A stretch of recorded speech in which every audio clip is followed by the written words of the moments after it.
Hey, how's it going, everybody? So this is a video I'm actually very excited about. The plan is to test out some wheels with the BERD spokes and really isolate the variable and see if we can tease out a difference both qualitatively and quantitatively between a set of wheels with the BERD spokes and without. Now, BERD spokes are basically a string spoke. It's like a polymer string. It's got really high tensile strength, and a lot of mountain bikers have been praising them for their ability to absorb vibrations and therefore offer a more comfortable ride. I have the same set of wheels, like the exact same set of wheels, one set having a standard steel spoke and the other set having the BERD spoke. I also have the bike outfitted with a data logger. So this is a Yoast Labs 3-space mini data logger. There's an SD card on board that will log accelerometer data in all three axes and hopefully identify any frequencies or bandwidths across the frequency spectrum where we can see some differences between the steel spokes and the polymer spokes. All right, so the plan is I'll do a little loop here and I'll record data at 3 distinct locations. Again, that's one setup with the steel spokes and another with the BERD spokes, all else being equal. All right, so we got a little initial climb here to get to the first descent. All right, so I'm logging data now. We'll just hit this trail at normal riding speed.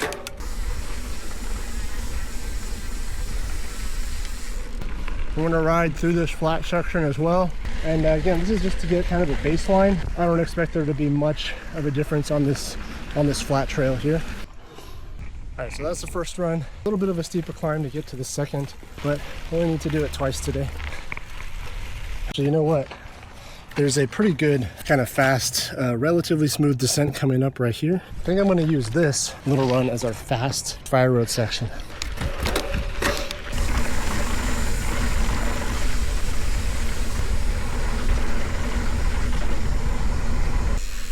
All right, then the next one, it's a little steeper. Actually, it's a lot steeper, and it's less kept up.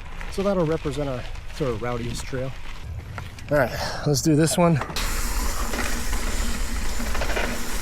Oh yeah.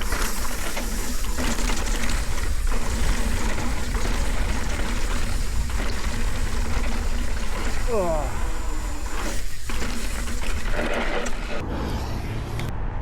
And you know what? I'm almost back at the car, but I'm at the top of the last descent. So I might as well grab this last data set as well, which means we're gonna have 4 data sets per setup. All right, so this last data set, we're going to take the single track section. Oh yeah. Oh shit. Oh. All right. Woo. Okay. Now I just head back to the car, swap the wheels in the field, and then take all 4 data sets again.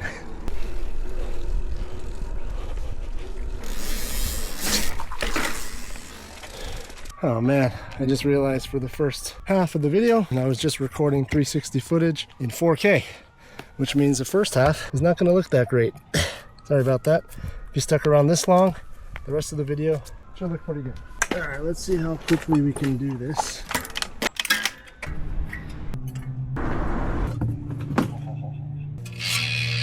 These are the Verum T34 rims. Again, same rims that I ran on the first test.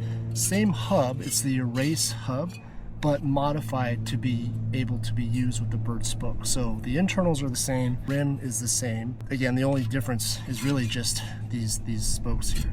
Now, one thing that I have to point out is Charles over at Verum Velo. He's super attentive to his wheel builds, and he just takes such great care in his product. For instance, in every box you get a care package like this. It's got the normal stuff like extra spokes, but it just goes so far beyond that. In this case, I've got several extra BERD spokes. He even included shims in here, presumably because he knew I was going to be swapping wheels back and forth, and maybe he didn't want me to have to readjust my calipers when I swap wheel sets. So these are disc rotor shims that'll allow you to fine-tune the inboard outboard position of the disc rotors so that swapping wheel sets is really easy. All of his rims have no spoke holes like this, so you don't need tubeless tape.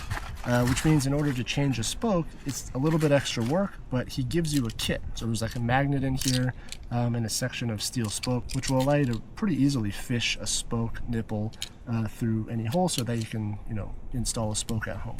Extra valve cores. There's even some free hub grease in here from Tech D. This is good stuff. Charles is a big proponent of sun safety, and so every wheel set comes with some sunscreen as well. Just extremely thoughtful packaging. That's just one of the benefits of working with a small local wheel builder. Super thoughtful.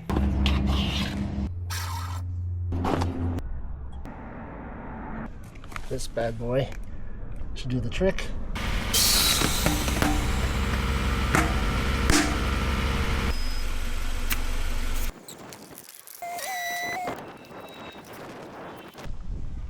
See, that took about 35 minutes. It's okay, it's just part of it.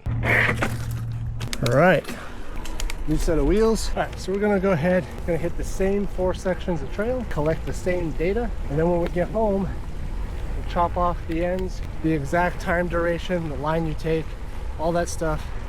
Doesn't really matter in the frequency domain, but I'll talk more about that when we get home. All right, there you go. Whew. Same 4 runs with the BERD spokes.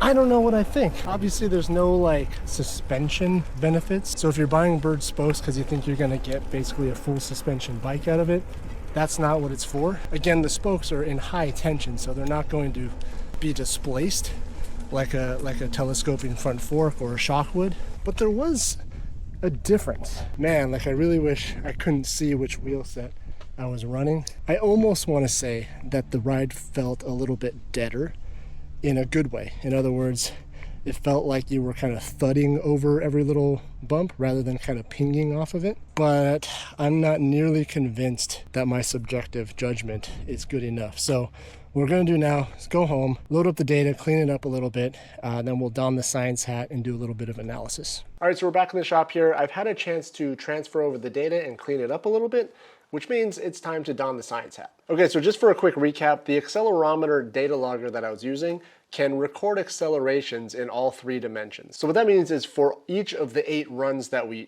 took data for, each one of those runs contains the vertical data, the lateral data, as well as the front to back fore aft data. And so you can see in the code here, I can play around with that channel and just look at any individual channel at any particular time. For instance, once we import the data, clean it up a little bit, I can say, all right, I want to look at the up and down data. I'll change channel variable to 4, and then everything else is subsequently looking at that vertical channel. So we can look at the time domain plots for the vertical channel. And then on the upper left, you have the mellow trail data. On the upper right, you have the fast fire road section, and then followed up by the steep and kind of chunky section. And then lastly, we have the single track section.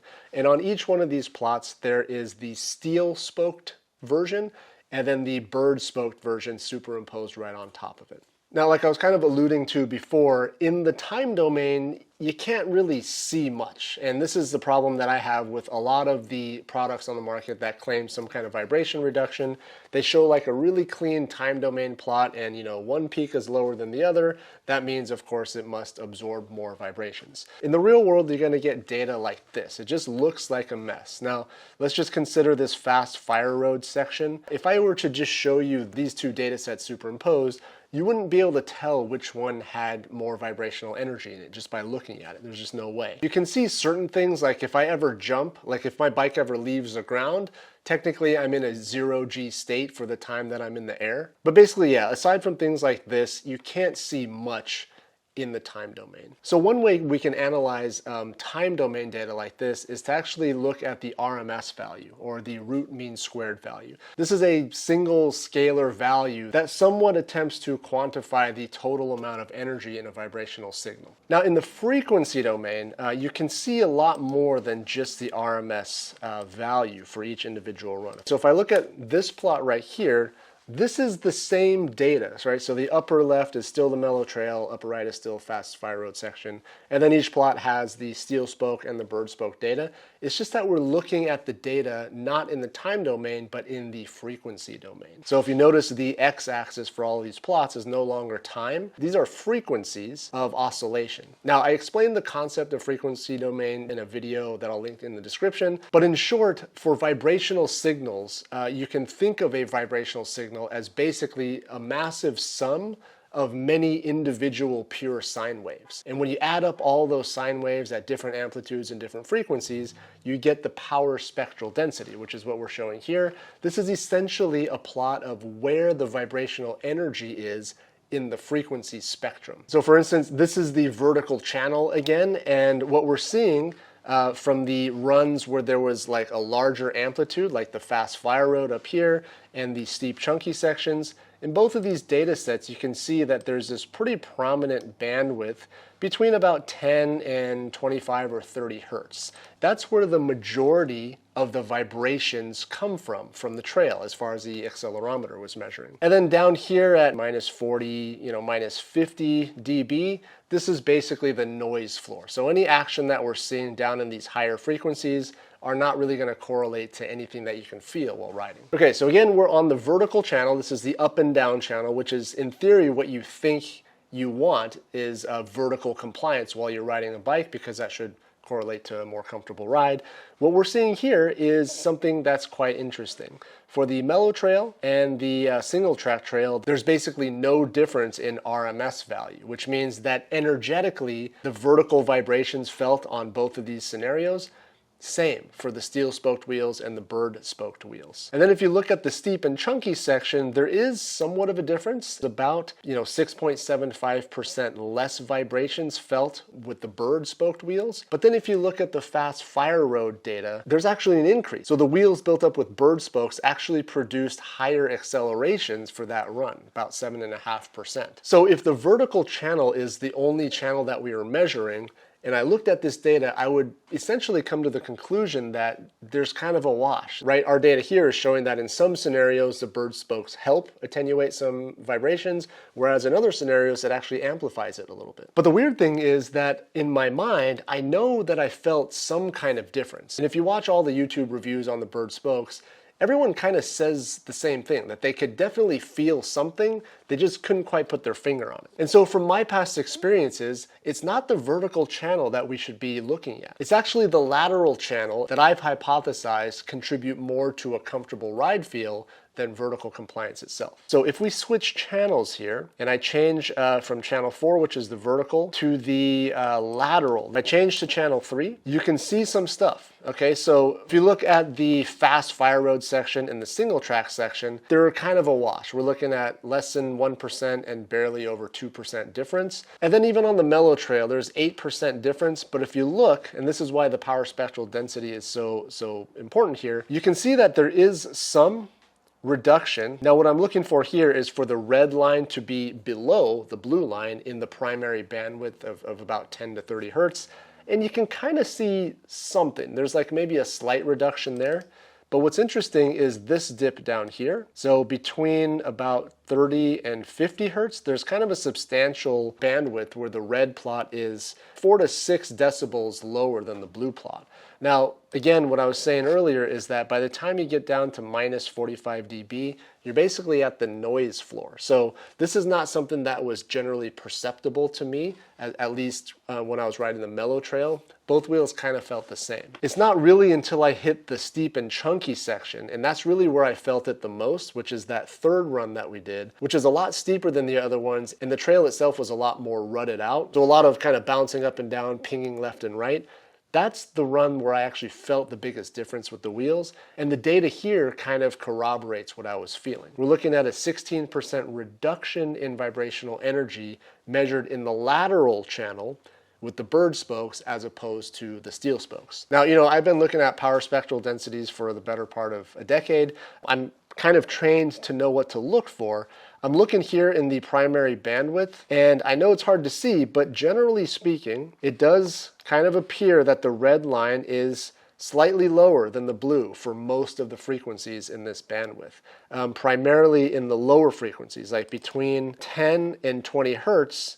The red plot is sometimes up to 4 to 5 decibels lower than the blue. For your reference, 3 decibels corresponds to about double the intensity of the output. So a 3 to 5 decibel reduction is actually pretty significant, which is why we're seeing a 16% reduction in overall vibrational energy in the left-right channel. Now, this phenomenon of quote-unquote a compliant ride feel corresponding to actually being laterally flexible rather than vertically compliant is something that I've actually observed before. So I did a video about a year ago where I did a similar experiment. I put the same data logger on a Kona Hanzo hardtail frame, which is, kind of a lower end sort of mass-produced steel frame. Took a bunch of data and then swapped everything over from that bike onto a custom hand-built Newhouse Metalworks Hummingbird frame, which is super nice. Like the minute I got on the Newhouse, it almost felt like a full suspension, just super comfortable to ride, super muted, and just felt really nice. In that video, what I found was something very similar to this. There was essentially no difference in the vertical channel, vibrationally speaking,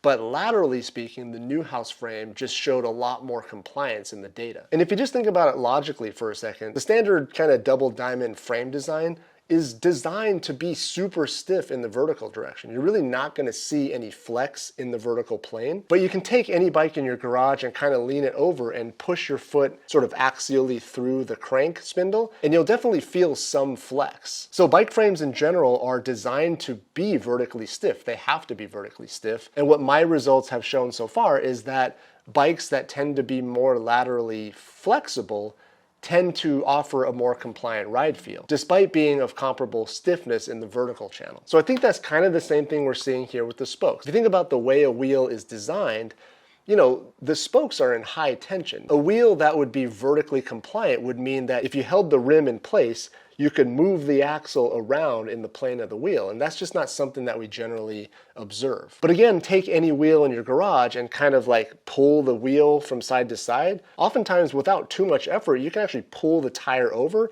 and have it touch the inside of the seat stay. And this is just how wheels are designed. But my hypothesis here was that the BERD spokes are going to offer that lateral compliance, and that's what we're psychologically going to associate with a vertically compliant ride. So again, I know I'm kind of going off on several tangents in a row here, but this data set here, where we've got a 16% reduction in lateral vibrations when running the BERD setup, that to me is a really interesting result here because it kind of confirms a completely independent experiment that I did a year ago with 2 separate frames. Okay, so one other thing that I would like to talk about is something that Charles actually brought up to me that he was interested in, and that's the idea of torsional stiffness of a wheel. Now, I know when you think torsional, you're kind of thinking a twisting motion. In the case of a bicycle wheel, torsional stiffness corresponds to if you were to hold the hub completely rigid, like completely fixed, could you actually turn the wheel slightly due to the flexure in the spokes? That's torsional stiffness as far as bicycle wheels are concerned. And the thing is, we have an indirect measurement of that stiffness because we've also measured accelerations in the fore-aft direction. So if you think about it like this, let's assume that we're kind of plowing down like a chunky section of trail and you've got the brakes kind of feathered. Sometimes you'll lock up the brakes and skid over like a rock or a root or something like that. In that scenario, a wheel that's completely rigid and stiff in the torsional direction will actually impart a large acceleration because it's not going to give at all when you lock up that wheel and you hit like a rock or a root. On the other hand, hypothetically, if you had a wheel that was somewhat torsionally compliant, if that makes sense, that means even if you lock up the brake and slam into like a rock or a root, there's going to be a little bit of give as that tire and the wheel kind of rotate independently of the hub and kind of allow you to roll over rather than kind of smash into like a rock or a root. Now, this is actually just a question that Charles had floating around in his mind for a little bit, so I wasn't super convinced that I would see anything in this channel. But actually, if you look at channel 2, which again is the forward and backward acceleration, what you see is, again, a pretty substantial reduction when we're looking at the steep and chunky run. So we're seeing a 17% reduction in vibrational energy measured in the forward-backward direction. And again, if you look at the specific frequencies, it's pretty obvious here that, again, between about 10 hertz and let's say 20 hertz, even in this band here between about 22 and 24 hertz, there's just a clear reduction in vibrational energy in this channel. So I think what's happening here is that as you're plowing through a chunky section, even if you've got the brakes kind of feathered and you're avoiding locking them up, each time you hit like, a rock or a rut or a bump, it seems like, at least what the data is showing, is that the wheel's actually rotating slightly, just ever so slightly with respect to the hub, such that you get this kind of smoothing effect in that forward direction. Now this to me might be the most interesting result that we've seen here, and my inclination is to attribute that to the more compliant ride feel. So I recognize that was a lot. If you stuck around this far, I appreciate you sticking through the really nerdy stuff there. But as with any good scientific research process, it's always important to take a step back and zoom out a little bit. All we did on this experiment was take accelerometer data, and we were just trying to address the question of ride feel, essentially. Do wheels with BERD spokes feel more compliant and feel more comfortable than a corresponding steel-spoked version? And to me, I definitely felt a difference. It was kind of hard to put my finger on it, and a lot of other reviewers have had this same sentiment. They knew that there was a difference. Based on this study, I think we're getting closer to identifying precisely why the BERD spokes feel the way that they do. And it's not vertical compliance in the wheel, it's actually compliance in the lateral direction. And what was even more surprising is that torsional compliance or torsional flexure actually plays a role in the feel of the wheel itself. So as is always the case when I put out a science-y video like this, I'm going to get tons of comments explaining precisely what I did wrong and what I should have done better. Take what you will from this study. I'm not going to call this a definitive study, but it potentially lays the groundwork for others to do a similar type of experiment. Now, what's not up for debate is that BERD spokes are measurably lighter and measurably stronger than their corresponding steel counterparts. A typical BERD spoke weighs about 2.5 grams, which is substantially lighter than a corresponding steel spoke. Between the two wheel sets that I tested, the BERD wheel set was about 100 grams lighter than the steel spoked version. Now, 100 grams of rotating weight, some people will claim that they can feel a difference in spin up, in the acceleration of the wheel. Personally, I'm not going to claim that I could feel any difference in the weight, and I personally wouldn't upgrade to these spokes just for the weight savings. I think there's a lot of other things that you could do that cost a lot less that'll save you more weight. Which brings me to the other thing that is sort of undeniable. These spokes are substantially more expensive than your steel spokes. These are $9 a piece, which if we put sort of in perspective is at least double the cost of a pretty high-end standard steel spoke. And in a lot of cases, a BERD spoke is going to be 3 to 4 times the amount that you would pay for a typical spoke that you might build with. So all of that corresponds to a wheel set that might cost $3 or $4 or maybe even $500 more with using the BERD spokes rather than a standard steel spoke. Which actually brings me to the last point of whether or not the BERD spokes are worth it to upgrade to. Now, a lot of the reviews that are out there for BERD spokes kind of say a similar thing. They tested the spokes, they felt that there was some kind of difference and it felt good, but BERD spokes probably wouldn't be the first thing that they upgraded on their bike. And I think I have to agree with that sentiment. A nice set of tires set up tubeless, even on stock rims, are going to make such a huge difference in the ride feel, and it'll cost you a lot less than upgrading to BERD spokes. In my opinion, if you already have a super nice frame, you already have a nice group set, you already have super nice lightweight carbon wheels and tires. Pretty much at that point, if you still have money burning a hole in your pocket, that's probably the time that you might want to start playing around with BERD spokes for some additional compliance and improvements in ride feel. All right, so this was a pretty long and in-depth one. If you've stuck around this long, just recognize that I've done my best to edit out a ton of stuff already. So this is basically as short as I could make the video without losing meaningful content. Still, if you have questions about my experience with these spokes, just drop them down below. I'm happy to answer as many as I can. If you have questions or suggestions that are insightful and constructive, I'm also completely open to that discussion as well. Again, this is one of those videos where I've done something and now I'm trying to proclaim something, which means there's gonna be some non-zero amount of hate in the comments. But still, if you feel like the experiment was flawed in some way or you have some questions about the experiment that I forgot to mention, just drop them down below. I'm happy to answer as many as I can. It's gonna do it for this one. Thanks again for watching. Thanks for subscribing to the channel if you haven't already. See you next time. Oh God, that was long.